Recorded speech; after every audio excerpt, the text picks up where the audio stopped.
নমস্কাৰ, আশা কৰোঁ সকলোৱে ভালে আছে। দেখিছেনে এই ফুলপাহ আমি সকলোৱে চিনি পাওঁ, কিন্তু ইয়াৰ উপকাৰিতা হয়তো আমি বহুতেই নাজানো। এই ফুলপাহ ব্যৱহাৰ কৰি আমি চুলি সৰা আৰু খহটা হোৱা আদিৰ পৰা ৰক্ষা পাব পাৰোঁ।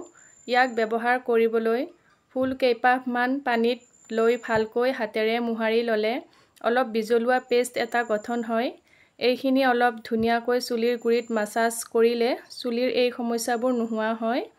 আৰু অকল ফুল বুলিয়েই নহয়, পাতটো কাম কৰে।